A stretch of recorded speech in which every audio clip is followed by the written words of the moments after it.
Enzo, the perfect day for you. 2 goals quickly in the first half, goals straight after the second half, and a clean sheet in a London derby. It's been a good game in terms of results, and as you said, yeah, also the clean sheet is important. We are in the right direction. We have many things to improve, but I think today we are happy because I think we deserve to win the game. 2 goals in 18 minutes from Nicolas Jackson. It's the fastest brace for a Chelsea player in a London derby since Drogba, his hero, in 2005. That's a massive confidence boost. Let's look at those goals, particularly his finishing and the way he found space in the second goal. Is that his best performance that you've seen from him? Probably in terms of goals, yeah, for sure. But overall, I said also before the game, Nicolas for us is a very important player. The way is behave on the ball in terms of goal and assist, but also off the ball is working very hard. And we are happy with him. We are happy with Christian Nkunku for both of them. But yeah, it's good for Nicolas. The Michael Jackson dance moves in his celebration, how would you rate those? I didn't know. We just, the player, they're happy, we are happy, and this is important this moment. West Ham did seem to get back into the game just before half-time. Somerville, were you worried you were going to concede a penalty from that with the holding? I didn't see the moment, the action. But I think if the referee conceded no penalty, it was no penalty.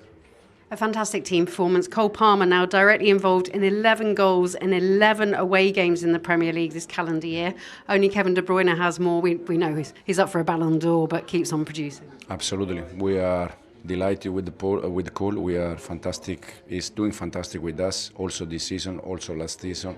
And in terms of number, but once again, for him and for Nicolas, the way they work off the ball has been very good today. A big statement win, one you were really looking for because you want to see more, but how do you assess where you are now, 10 points, 5 games? No, I just focus on the things that we need to improve, and I think there are many things that we need to improve, and this is the main target in this moment. Where do you want to see improvements?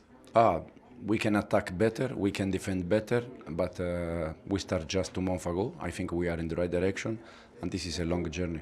Nicolas, back in the last season, I saw you score twice against West Ham United. You seem to like them as opponents. I think I like everybody. Just trying to play for the team every game. This is the most important. I don't care about opponent. So it's just scored 2, so I'm happy, and we won. That's the most important. Your first goal today, you had a lot of time to think about what you were going to do. What did you plan to do, and did you do it exactly as you hoped to? No, I saw everybody was waiting for me to pass the ball to Cole or to Noni, and then I decided to go for goal, and then I scored. So I was very happy, and it was early, so we controlled the game early. Cheeky finish through his legs. Yeah. I think always the goalkeepers, they go one side, so it was a good finish. So I'm very happy, and I'm working hard to do that every time. So thank God that it went for me, so I'm very glad. An equally confident finish for your second goal outside of the right boot. Does that kind of finish come easier when you've already put one in the back of the net? Yeah, I think it's just plenty of talk, and like I said, I've been injured in my ankle for 2 months. So now I'm back with no preseason, so I'm very happy then coming back fresh and getting more confident in my legs and my ankle. So it was a good finish, and I'm very happy, and I hope to go for more. And an assist today for Cole. Yeah, I know it was going to score because, it's cold, it's very cold. So very happy for him and happy for the team. When you're on 2 goals, every striker wants a hat-trick. A bit disappointed when your number's on the board? Honestly? I wanted to score 3, but, we won, so that's the most important for me and the team. So it's fine. More will come by God's grace, so that's the most important today. 10 points from 5 games. Personally, 4 goals already this season. Do you set yourselves any target, Nicolas? You scored plenty last season, 14, I think, Premier League. Any targets this season now? No, I don't have target. I just score more. I think last year I should have scored more, but now I'm just trying to work hard and trying to do more than last year and try to be top 4 as everybody wants for the team and try to play Champions League. But now the game is finished, so we just concentrate on the next one's coming. Well, Cole Palmer on the score sheet, obviously, but 2 for Nicolas Jackson, the much maligned Nicolas Jackson. Now, his numbers haven't been too bad, but really we've focused, when we've covered it, on the chances that he's missed, even though, Wrighty, you've seen the potential in him from early on. Yeah.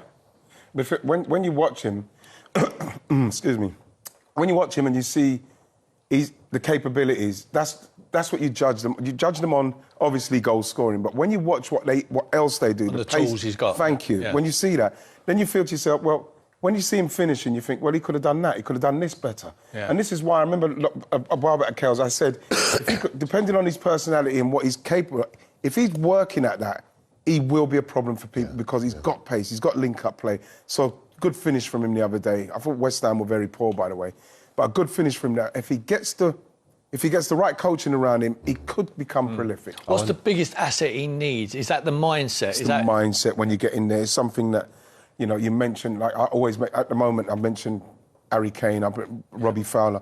When them people get in the box or in and around the box, it's all about the basics right. You know what I mean? He's got flair, obviously he's got flair, but them guys have got a certain amount of flair when they're finishing. But it's the basics are very, very high up in what they're doing. They go back to the basics and they finish clinically. If he gets that in his game where if I'm here, I've got to make sure I hit it over there because the goalie's doing it, he's got to go into that mindset of striking so as then he'll become so clinical and with his pace and with his link-up plays, set up a goal for him as well. You know, Chelsea made, you know, yes, I can understand a 9-year contract now. I remember when I was there and we talked about him, and I remember saying at the time that he reminded me a lot of Nicolas in his first season. He was alongside, I think Henry was still at the club, and people were looking unfavourably at Anelka, but you could see he had the tools, like you say, and he turned out to be fantastic for the club. Jackson, the best thing that happened for him, I think, this summer was that they didn't sign Osimhen. Yes. Because had they done that, they would have invested everything into him and he would have been sidelined. But now he's got that burden on his shoulders. They've already money left today. Well, that's true. That is a good shout. It's a very good point. But he does, and he's now got the confidence of the club. Exactly what happens. When you ain't got someone over your shoulder like that, Kells, you feel like, OK, the next chance I miss doesn't mean I'm gonna be left out of the team. Yeah. And then just like when you are scoring, the next chance you score, it gives you more confidence. Nkuku comes on at Bournemouth, scores the winner. You know, you think during the week he would have knocked on the manager's door and said, look, I've turned the game. Jadon Sancho started. He come on and done brilliant against Bournemouth. He starts against West Ham. No Nkuku. I wondered if he just knocked on his door and said, do I deserve a start? I've come on, I've scored the winner for you. But no, he's stuck with Jackson. Gives a massive confidence boost to Jackson. And then when he looks around at Nkuku, I'm not saying he did knock on his door, but he probably said, that's why. That's why. This boy now is growing in stature. You know, he has got the attributes, like the boy said. You can't continue liking players to Didier Drogba. You know, he was a one-off at that club. Yeah, but someone needs to come and take the mantle. I think the confidence he's been given by this manager, the chances what he's being created by Cole Palmer and the like, I think he will score a lot of goals. You know, we never give him the credit what he deserves. You have a look at his goal-scoring record. I mean, what's he got now in the Premier League? I mean, he's scoring goals. He's up there in the charts. He's not going to catch Haaland. No one's going to catch Haaland unless something drastic happens to him. But he's up there with everyone else in the Premier League. 18 and he's in the doing Premier really League in terms of goals from open play as well. If you take penalties out of it, he's even more competitive in terms of the number of goals that he's scored. I think it's only Haaland from open play who's got more than him since May last season, I think it is. But it's been really good for him. Like 40 appearances, 18 goals. That's not too bad. Pretty much won every other game, and 7 assists in there. And maybe what's most encouraging is that it feels like it's improving. It's not. He's not been standing still. Yeah, but this is the thing, Kels. This is why it's very silly and naive to condemn a striker and say, he's this and he's that. When you see him come to this league and miss a few chances and he's a little bit erratic, and you have to give a striker time because, not like defenders, not like midfielders, a striker can turn it like on its head. Could turn it on its head. You know, defenders, if they make mistakes, they're scrutinised for mistakes they may make, so they get nervous.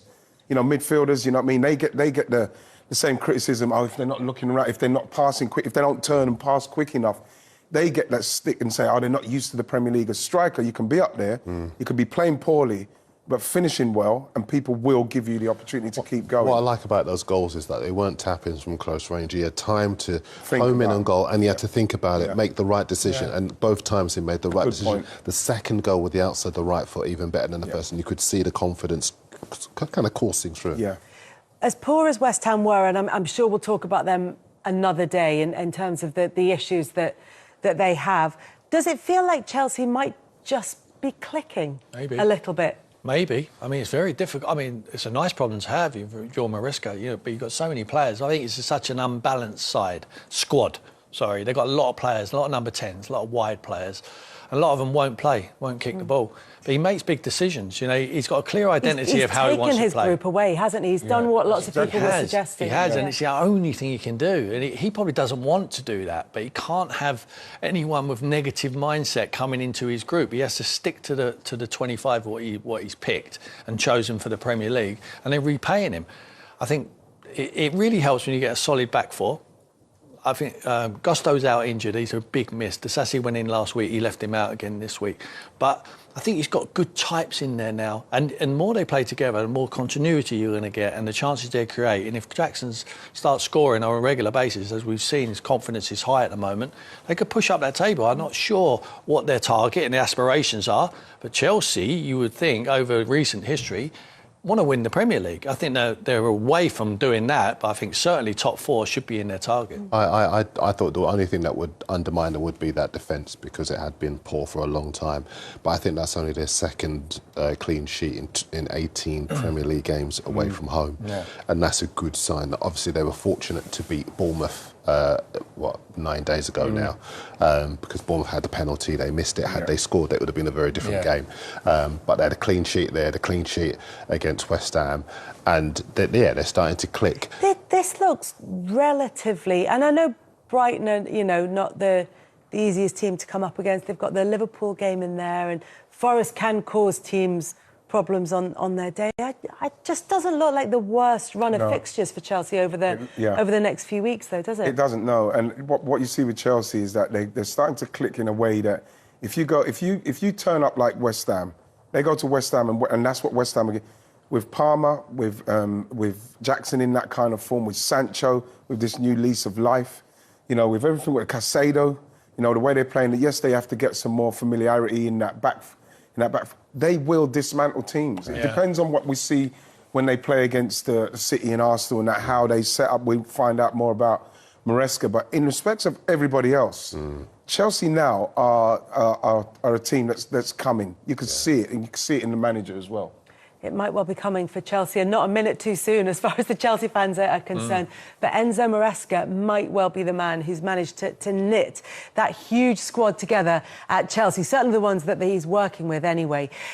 Well, we look at Nicolas Jackson's stats in a second. Maresca's the first manager since Pep Guardiola in September 2016 to win his first 3 away games in the league, which is very impressive, as was Nicolas Jackson's finishing. And actually, Nicolas Jackson's stats. It's weird because I think if you said to people, Chelsea fans or not, what do you think about Nicolas Jackson? People would go, oh, he's wasteful, isn't he? He misses loads of chances. Yeah. He's not necessarily justified his transfer fee, but actually he's beginning to. He's getting there, and he's making me eat my words, which is frustrating. There's so much about his game that just doesn't quite fit a Chelsea number 9 role. However, he's pulling up the numbers. He's starting to find his feet. This is his second season in the Premier League, second season playing for Chelsea, and he's already scored at this point in his career more goals than Didier Drogba at this point in his Chelsea career. He was arguably the greatest centre-forward Chelsea have ever had. Exactly. That's a good finish, isn't it? And what he's doing really well is he's blocking out the noise, the outside noise. Apart from that. Michael Jackson thriller, that's what that is. I love it. But he's blocking out the outside noise. So he's just continuing to do the simple things really, really well. That is a really confident finish, Jermaine, isn't it? Yeah. Look at this. Outside the right boot. Similar to what we saw from Haaland not too long ago. And again, it's a difficult finish for some. And I'm glad that he's starting to find his feet. He's got a couple of goals today. He got a cheeky assist yesterday, Got a cheeky assist as well. Right at the start of the second half. The team trust him. They're believing in him, and he's starting to believe in himself as well, which is what you need. That's what you need as a centre forward. You need that. I think where he struggled in the past over the last 18 months is, to be fair to Nicolas Jackson, and his stats are like... Look at that, as we said, better than Drogba. But I think your analysis, when you look at Nicolas Jackson, last season especially, he did miss a lot of big chances. And he missed gaping chances where some of them were quite comical. But his numbers are starting to stack up. And where you've got to give him a little bit of sympathy is when he's playing for Chelsea, How he forms a relationship with any of the wingers, I've got no idea, because one week he's playing with Nkunku, the next week he's playing with Cole Palmer. Chopping and changing. He's got Neto, so he's got different relationships where, as a centre forward, you want to know what characteristics you've got. So if it's Neto playing on the left-hand side every single week, you're probably thinking, right, he's going to get to the byline, he's going to put a cross in. If you're playing with Nkunku or Cole Palmer, they're not going to slip you in first time. They're going to probably link the play into your feet. If you're constantly playing with different wide players and different midfield players, João Felix, for example, another one, and loads of them, for him to be pulling up those numbers with quite uncertainty in terms of the bodies and the personnel that he's playing with is quite impressive. And he's young. He is. Your old team, West Ham, were rubbish. Look away. Look away. They were rubbish. Awful. But at 2-0 down, this is a penalty kick, Chris. Surely, today, tomorrow, every day of the week, this is a penalty kick. Fofana pulls back some of it. Yeah, it is. And I think there's a grab outside the penalty area. He keeps hold of him into the penalty area. It's a penalty. Obviously, the referee on field, Sam Barrett, he didn't give a penalty. I'm trying to second-guess why he didn't.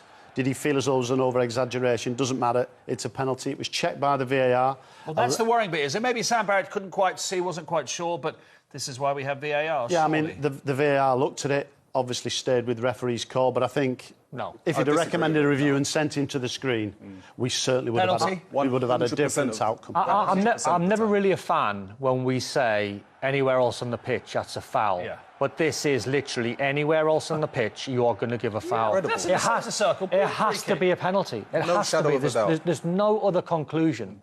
It's not like there's a tiny little grab and it was outside the box and you've let go. He grabbed onto him outside the box and still held on to Somerville as he went into the box. Yeah. The VAR team have got to help the referee, because that was a critical point in the game. They're 2 down. West Ham were 2 down. Let's say it's 2-1. At home, it changes the dynamic. Crowd get right behind the team. Pressure's back on Chelsea. Yeah. Instead, they win their 3 away games, and West Ham have lost their 3 home games. Julian Lopetegui under pressure already. Bad day for West Ham, and we'll talk about them in a second, because the headlines, undoubtedly after that London derby, belong to Nicolas Jackson after his 2 goals. They did. I want him to smile a bit more, because he scored 2 goals and he's developing into a really good centre forward, and his 2 goals today are brilliant. They're really good finishes. Was it the composure? Because that's something we've often spoken about when it comes to Nicolas Jackson. Yeah. Can he be calm when it really matters? Yeah, he can. This is a good finish. I do not know for the life of me where West Ham defenders are. They were all trying to man-mark people, and they were leaving him spare. I don't understand how you can leave a player like that. This is the goal I like, Manish. This is fantastic. It's good build-up play. Caicedo plays a really good ball. The finish and the run is fantastic, but look at this finish. Outside of the boot, and he beats Areola near post. It's a fantastic goal. I mean, they played really well. I think today for West Ham is a combination of 2 things. A 12:30 kickoff. What is that celebration? I think he was it's thriller. Look. he's obviously thrilled. Look. And also he's called Jackson. Ledge. I should be happy. He should be happy. It's a bit better than that. No, mine's more rhythm, I think. In a bit. Sure, do you like it? Look. Yeah, could you bring your glove with you next time? Yeah, I love the gloves, you know. He got 17 goals in 44 last season. Yeah. He's already got 4 in 5. So could he be set for a prolific campaign? Yeah, it could be, because they're going to create a lot of chances. The players they brought in, the likes of Neto, Sancho, obviously you've got Cole Palmer who can create stuff. They've got a lot of competition for places there, and he signed a new contract, hasn't he? So that will give him confidence moving forward as well. He definitely has got the talent, and we've known that for a long, long, long time. It's all about, can you bring it into the games? One thing is, they won't get it as easy as they had it today in any other game this season. I don't think so. West Ham were, I don't know if we can use the word awful, but they were. Yeah. They were not there, you know. They were not there. No, you can use that word. I use the word. They were awful. There are worse words you could have used, to be honest. This game was over in 18 minutes. Yeah. And I mean, you said for the life of, where are the West Ham defenders? Yeah. They were not there, but he was exploiting that, and that was the brilliance of that. And on the 3rd goal as well, he's on a hat-trick, you know? He's on a hat-trick. I think he creates this goal for Palmer. I think it's him again, Jackson. You know, he wins the ball there, gets it here. Now, you're on a hat-trick and you've got the pace that he's got. You can take one big touch and just run it down to the... No, he's waiting for Palmer to arrive. And what a finish that is, by the way. What a finish. Dare I say a cold finish, Peter? Yeah, it was a cold finish. It's a poor finish. I know. That's been overused. You know, you might have heard you are on a run today. I mean, the punch you've come up with, it's impressive. Hey, look, talking of combination play, I'm not just talking about the two in the studio, but Palmer and Jackson have served up with 10 goals between them, 2 clear of Bailey and Watkins. But for West Ham, just one quick word. Where was the intensity in a London derby like that? Yeah, you should have intensity. Lopetegui, we were just saying, me and Pete there, he looked a bit lost, to be fair. So he needs to improve because they got booed off and they need to turn up in derbies like this.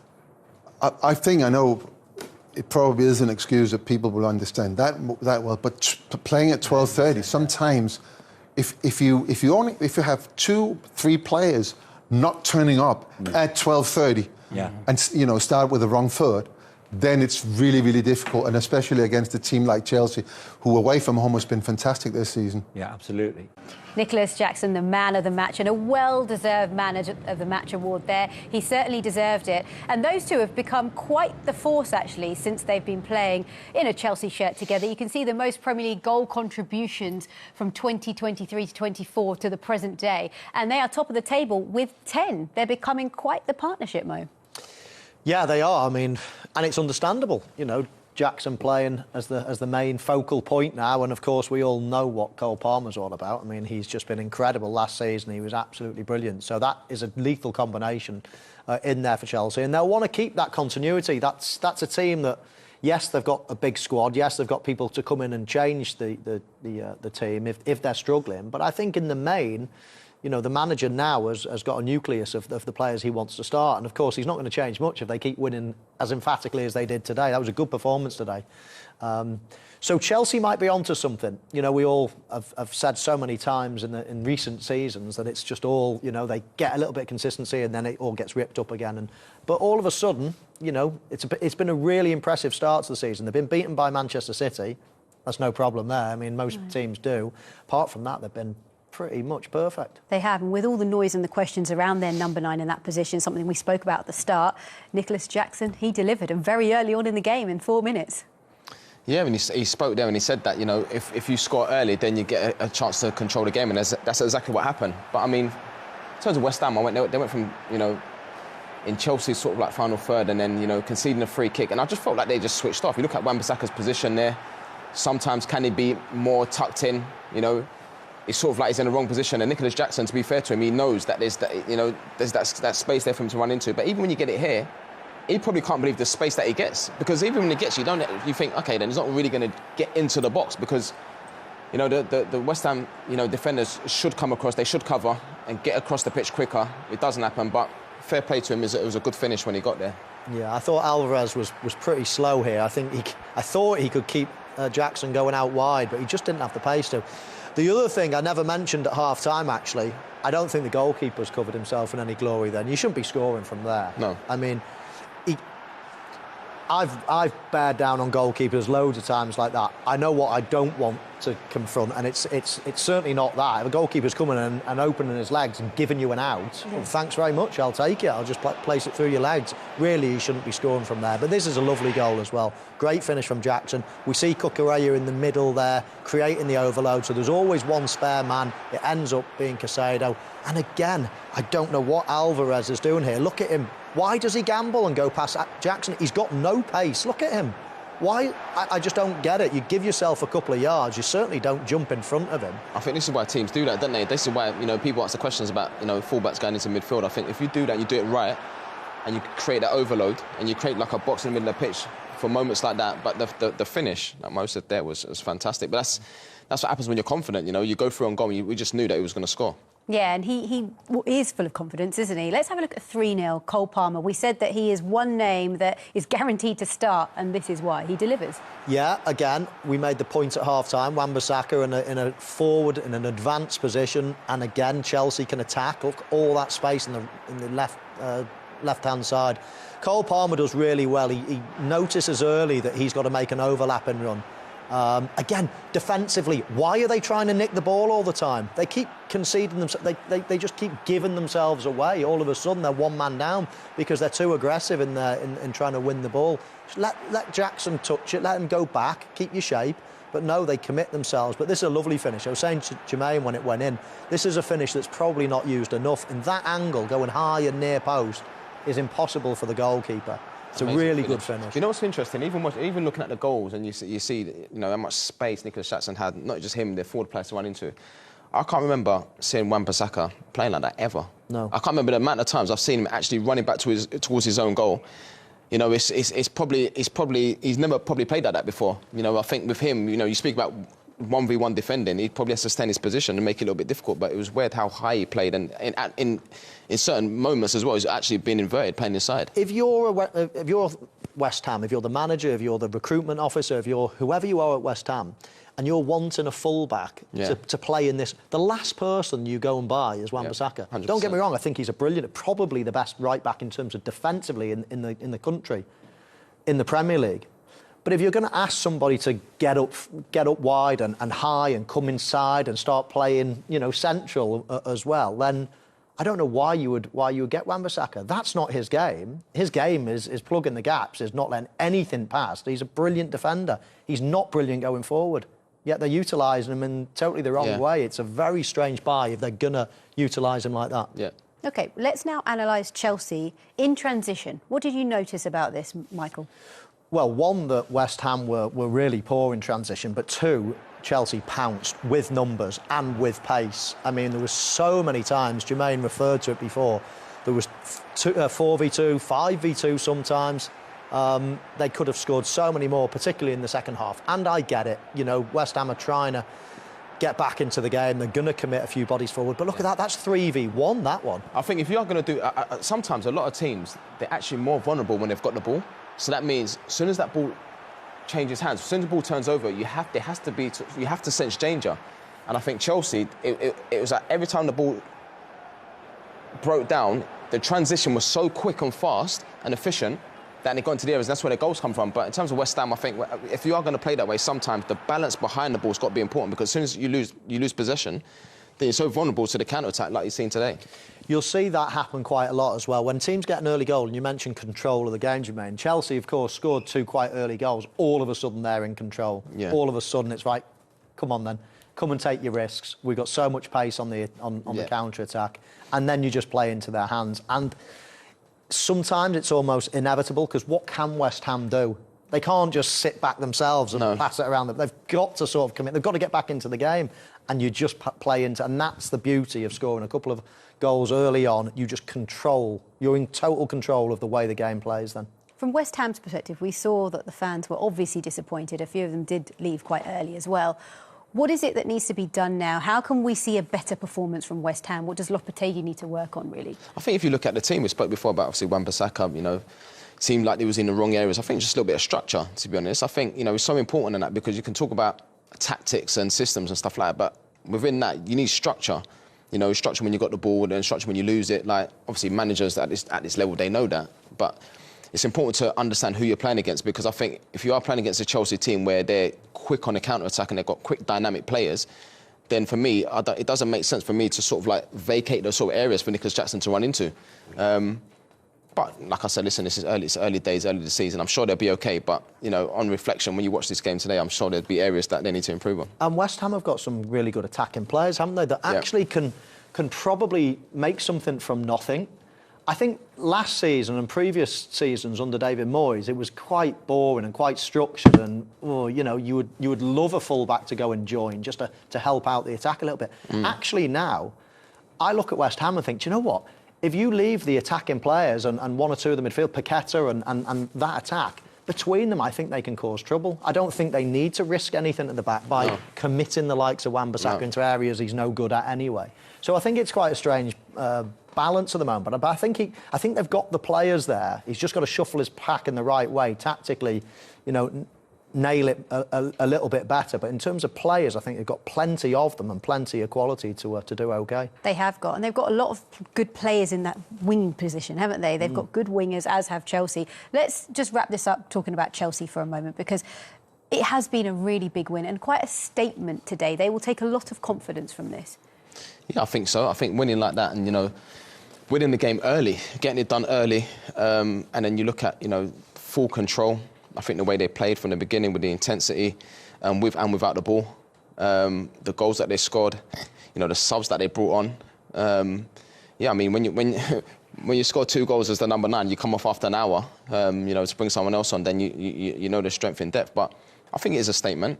But you know, there was a lot of noise around this manager coming in, you know, so. Yeah, it looks good, and for me, sky's the limit for Chelsea, to be honest. And actually, many would have said that this performance might have come a little bit later on in the season, with the fact that, you know, there's been so much change. Are you surprised that we've seen it so early on? Yeah, Maresca will be absolutely delighted. I mean, a clean sheet to get, you know, your centre forward that you're dependent on scoring a couple of goals, getting so many players onto the pitch as well, so you've kept so many people happy, and we all know that could be a problem at Chelsea. Definitely. I mean, it couldn't really have gone any better. As I say, you can tick so many boxes for Maresca today, and for that type of performance to come so soon, you know, that's the benchmark now.